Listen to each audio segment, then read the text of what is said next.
मोदी जी की मंत्रिपरिषद में मेरे साथी राज्य मंत्री श्रीमान निशित प्रामाणिक जी, श्री शांतनु ठाकुर, माननीय केंद्रीय पोर्ट एंड शिपिंग मंत्री स्वपन मजूमदार, भारतीय जनता पार्टी के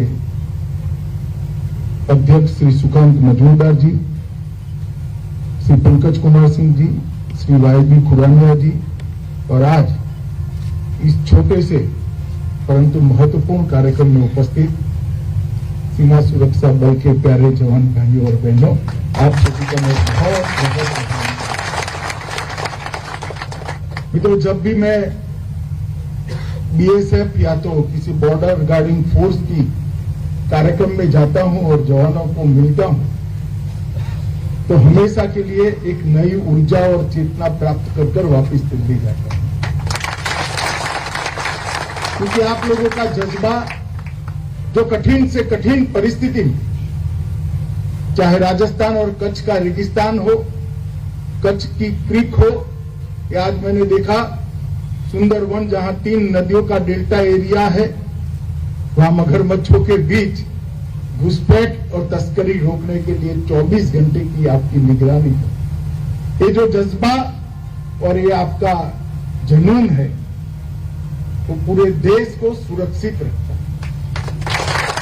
पूरा देश आज मोदी जी के नेतृत्व में आगे बढ़ रहा है, हर क्षेत्र में आगे बढ़ रहा है। इसका महत्वपूर्ण कारण हमारी सीमाएं सुरक्षित है। और मैं गर्व के साथ जहां जहां देश में जाता हूं, वहां कहता हूं कि देश के गृह मंत्री के नाते मैं चैन की नींद इसलिए सो पाता हूं कि बीएसएफ का मेरा जवान बॉर्डर पर खड़ा हुआ 24 घंटे।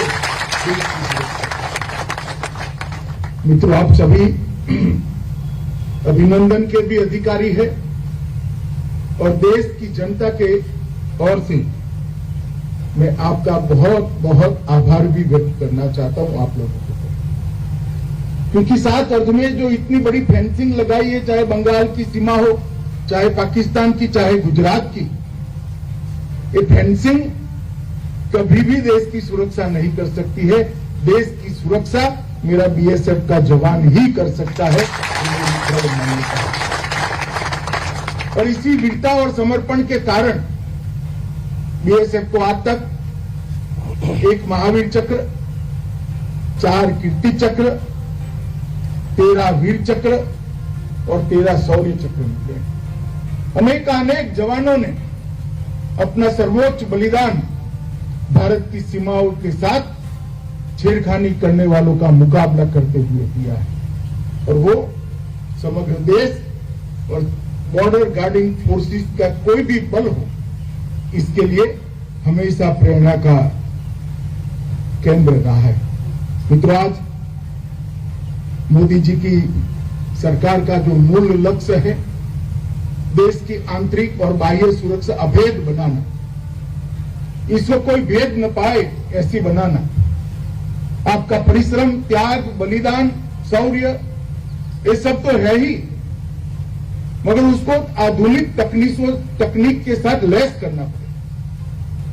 दुनिया भर में जो आधुनिक से आधुनिक तकनीक हमारे पास उपलब्ध है बॉर्डर गार्डिंग के लिए, बॉर्डर की सुरक्षा करने के लिए, उससे हमारी बीएसएफ को उपलब्ध कराना। इसी के तहत आज सतलुज, कावेरी और नर्मदा, ये 3 फ्लोटिंग बीओपी को राष्ट्र को समर्पित किया गया। मैं देख कर आया हूं, आत्मनिर्भर भारत की मोदी जी की कल्पना के अनुकूल कोची शिपयार्ड ने इसका निर्माण किया है, और 30 करोड़ की कॉस्ट की एक बीओपी, जिसका वजन लगभग 53,000 मीट्रिक टन, और ये बीओपी सभी आधुनिक सुविधाओं से लैस, सुरक्षा उपकरणों से लैस है, और जवानों को अंदर कम से कम तकलीफ पड़े इस प्रकार की सारी सुविधाओं की भी चिंता। उसके अगले हिस्से को बुलेट प्रूफ भी बनाया गया है, जिससे अंदर बैठे हुए जवानों को सामने से अगर गोलीबारी होती है तो इसकी सुरक्षा हो। अंदर भरपूर खाने पीने की चीजें और पीने के पानी की व्यवस्था भी की है और 1 महीने तक पेट्रोल और डीजल नया लिए बगैर 3 डीजी सेट के साथ ये बीओपी तैरती रह सके, इतनी अत्याधुनिक बीओपी आज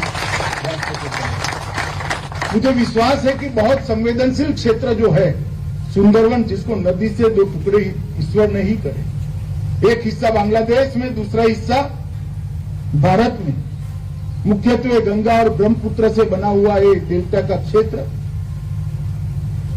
बहुत संवेदनशील है देश की सुरक्षा की दृष्टि। हमारे बंगाल के विपक्ष के नेता मेरे साथ थे, मेरे कान में कहते थे जाते वक्त कि साहब बहुत घुसपैठ होता है, बहुत घुसपैठ होता है। आते वक्त कहते थे अब बहुत अच्छा हो जाएगा, घुसपैठ होने की संभावना कम हो जाएगी।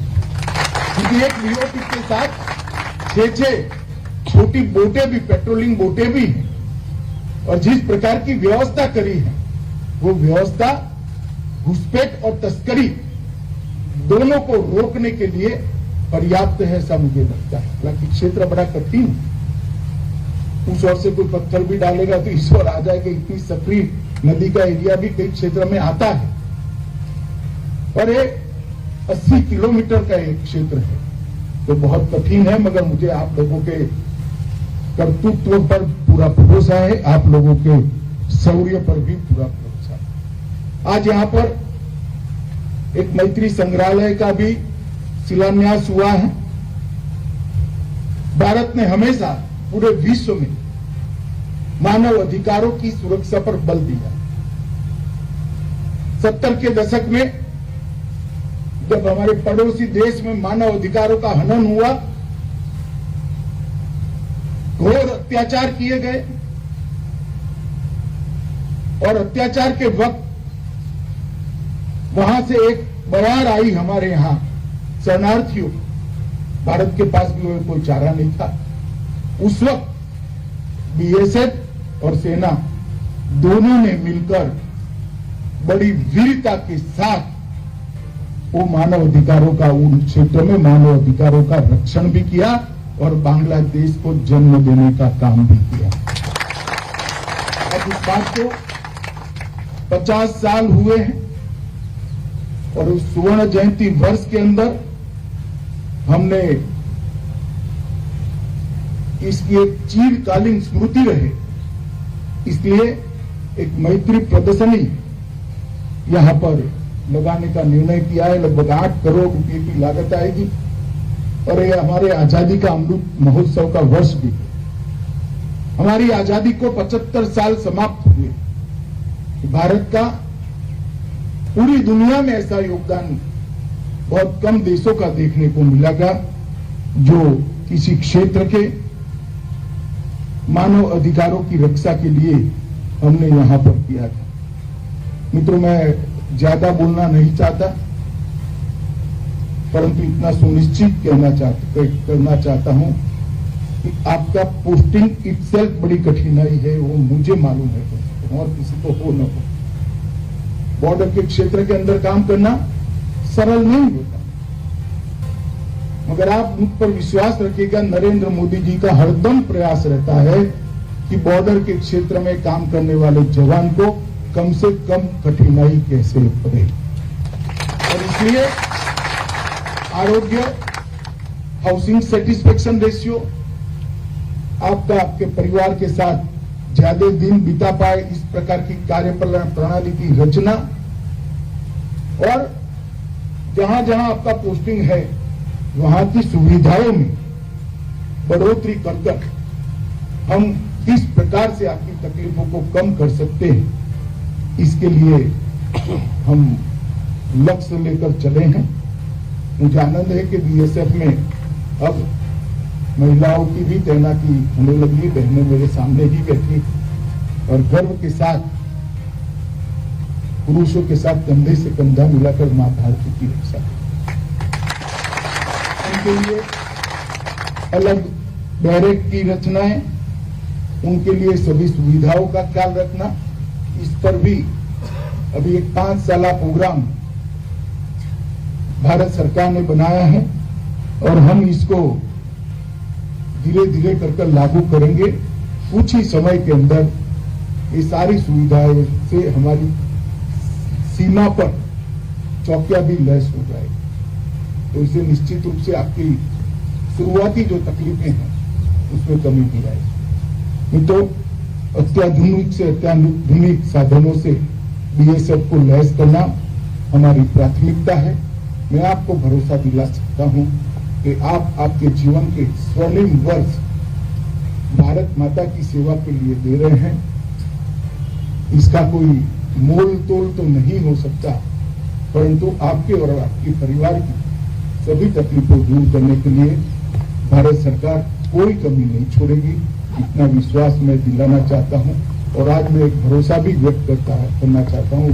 बीएसएफ यहाँ पर है, ये 3 बीओपी और 3 बीओपी आएगी, 6 बीओपी मिलकर इस क्षेत्र को घुसपैठ और तस्करी की दृष्टि से अभेद बनाना ये बीएसएफ का काम है और उसमें हमें कोई कमी नहीं। हालांकि घुसपैठ और तस्करी स्थानीय प्रशासन की मदद के बगैर रोकना बड़ा कठिन, मगर आप विश्वास रखिएगा वो मदद भी जल्दी मिल जाए, ऐसी राजनीतिक स्थिति का भी निर्माण यहां होने वाला है। मदद देनी पड़ेगी, जनता का ऐसा दबाव बनेगा जिसे मदद देने के लिए सब लोग मजबूर भी होंगे। मगर हम सीमा पर है, हमारे अधिकार है सीमा की सुरक्षा के, संविधान प्रदत्त अधिकार है। इसका उपयोग करते हुए कि पूरे क्षेत्र को हम अभेद बनाएं, घुसपैठ से भी और तस्करी से। मैं फिर से एक बार आप सभी को, पूरे देश की जनता की ओर से बहुत बहुत आप सभी के प्रति आभार और धन्यवाद की संवेदना रखता हूं और आपको आपके काम में हमेशा चुस्तता से आप काम कर देश को सुरक्षित बनाते रहे, ऐसी शुभकामना देकर मेरी बात को समाप्त करता हूं। वंदे मातरम।